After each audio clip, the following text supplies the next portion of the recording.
আমি আর কোনো কথাই শুনবো না আম্মাজান। থাক চতুষ্পাটি পড়ে, আমি কালই আপনাকে এখান থেকে নিয়ে যাব।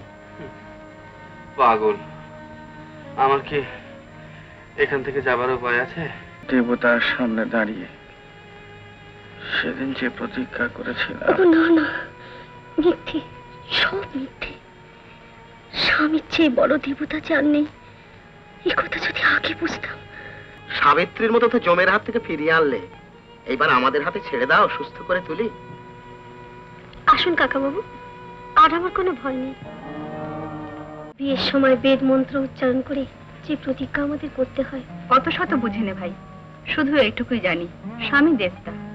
তিনি এতদিন দূরে সরিয়ে রেখেছিলেন, তাই দূরে ছিলাম। আবার তিনি কাছে টেনেছেন, তাই না টেনে বা যাবেন কোথায়? শুনেছি স্বামী স্ত্রীর এক দেহ এক মন। তাই যদি হয় তাহলে সাধ্য কি যে কেউ কাউকে দূরে সরিয়ে রাখতে পারে?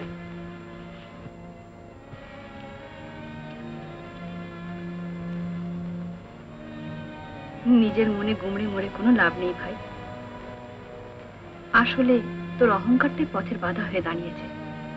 অহংকার? আত্মতা নেই বৌদি, স্বয়ং রাধা পল্লবী তা ভেঙে দিয়েছেন। তবে আজও দূরে সরে আছিস কেন? সব বাধা বিপত্তি ঠেলে ফেলে ছুটে যা দেখিনি, দেখি সে কেমন মুখ ফিরিয়ে থাকতে পারে।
আমাকে চাইতে নিষেধ করিয়াছ, কিন্তু কেন?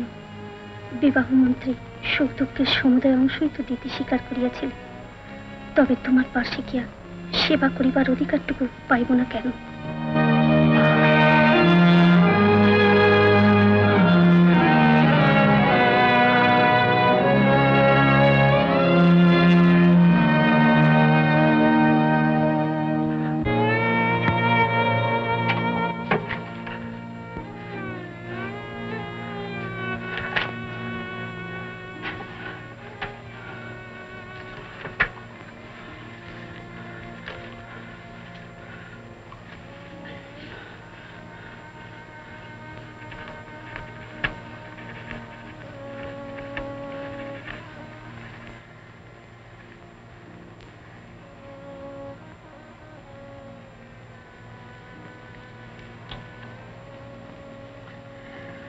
অমরদা,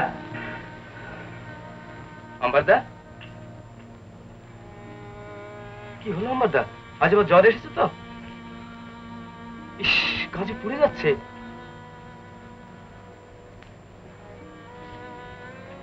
আমি আর কোনো কথাই শুনবো না আম্মাজান। থাক চতুষ্পাটি পড়ে, আমি কালই আপনাকে এখান থেকে নিয়ে যাব। পাগল, আমার কি এখান থেকে যাবার উপায় আছে? তাই বলে আত্মহত্যা করবেন? ও সেরে যাবে ভাই, সেবারে হয়তো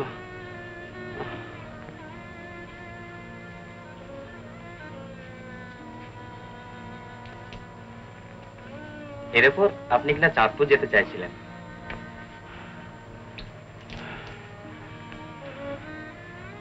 সুধাকর, কি বলছেন অমরদা? আমি লিখতে পারছি না।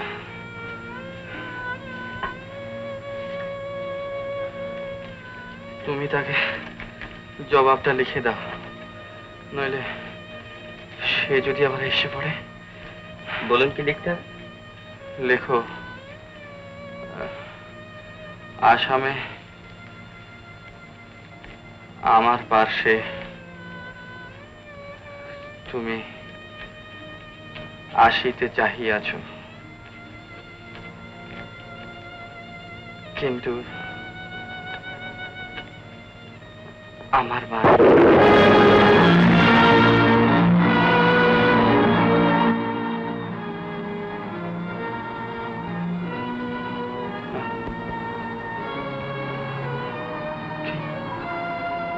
কি বলছিলাম? কিন্তু আমার পানি। না না না, সুধাকর, ছেড়ে ফেলো, সুধাকর, ছেড়ে ফেলো। অমরদা, আমি প্রতিজ্ঞা করেছি, অমরদা, সেই প্রতিজ্ঞা আমি ভাঙতে পারবো না। অমরদা, তার বিশ্বাস রাখতে যদি আমাকে মরতে হয়, সে মৃত্যু আমার ভালো। অমরদা, ছেড়ে ফেলো সুধাকর, অমরদা, ছেড়ে ফেলো।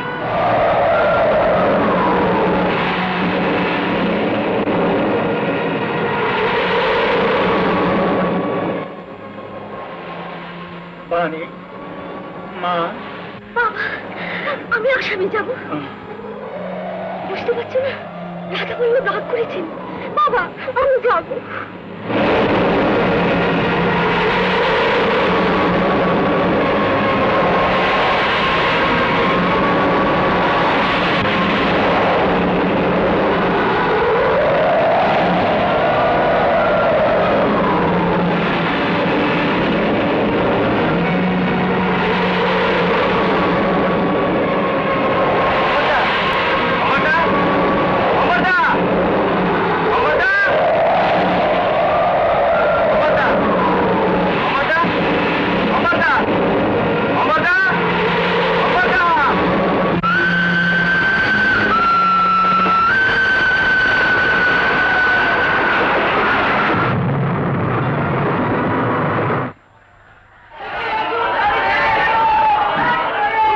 কিন্তু আবার কলকাতা হয়ে যাবেন মামা।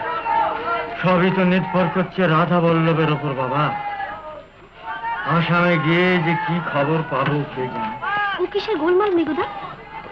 ওরে শিয়ালদা স্টেশন তো হাট রে ভাই, গোলমাল যে শুনবি আর বিচিত্র কি।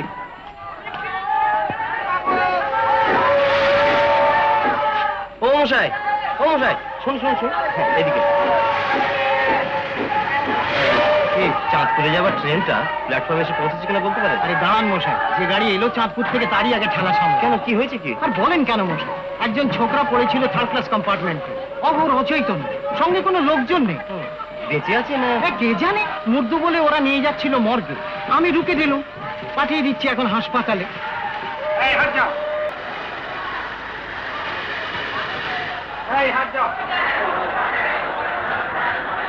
যাত্রা শুরু হবে মামা, পা বাড়াতেই সব। হাট যাও, হাট যাও, হাট যাও, হাট যাও, হাট যাও, হাট যাও। ওকে, ওকে বাবা। কে মা? ওকে নিয়ে চলে যাচ্ছে। ওকে যেতে দিও না। ওকে যেতে দিও না। মেঘুদা, ওকে নিয়ে যাচ্ছে।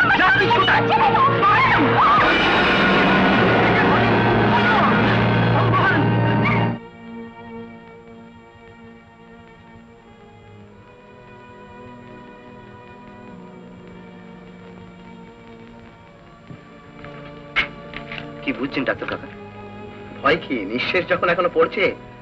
হ্যাঁ, গরম জলের ব্যাগ দুটো ভরা হয়েছে, একটু তাড়াতাড়ি করে দিতে বলো, আমি এখনি একবার আসছি।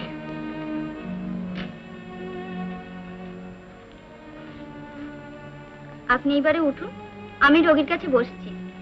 না, আপনারও তো বিশ্রামের দরকার। তাছাড়া ডাক্তারবাবু বললেন, তাকে গিয়ে বলো গে, দরকার হলে আমি তোমাদের ডাকবো। আচ্ছা।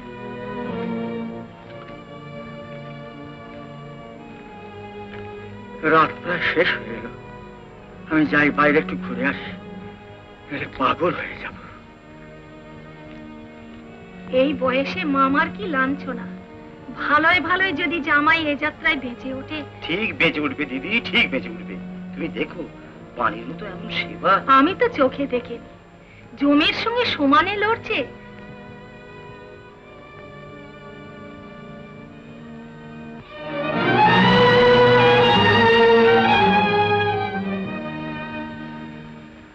রাজনগর আর কত দূর? রাজনগর আর তো দূরে নেই। তুমি আমার কাছে আছো, তোমার পানির কাছে। পানি? আমার পানি? তোমার পানি। না বুঝে তোমাকে অনেক দুঃখ দিয়েছি, আমায় ক্ষমা করো তুমি। ক্ষমা? না না, তুমি তো কোনো অপরাধ করনি। দেবতার সামনে দাঁড়িয়ে সেদিন যে প্রতিজ্ঞা করেছিলাম। ও না না, মিথ্যে, সব মিথ্যে। স্বামীর চেয়ে বড় দেবতা চান নেই, এই কথা যদি আগে বুঝতাম। বাণী, আমি মানুষ, তাই মরবার আগে তোমাকে একবার দেখবার লোক সম্বরণ করতে পারিনি। রাধা বলল তোমাকে আমার কাছে ফিরিয়ে দিয়েছেন, আর আমাদের কেউ কোনোদিন দূরে রাখতে পারবে না, কোনো কারণে না।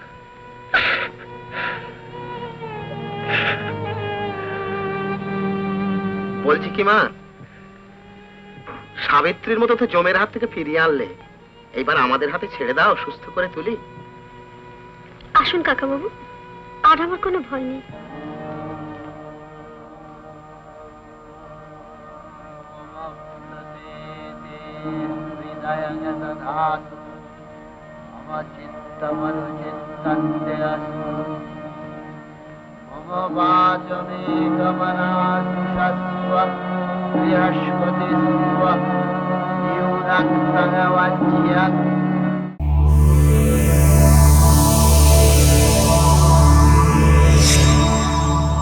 উত্তম কুমারের সেরা সিনেমা দেখতে হলে ডাউনলোড করুন ক্লিক অ্যাপ।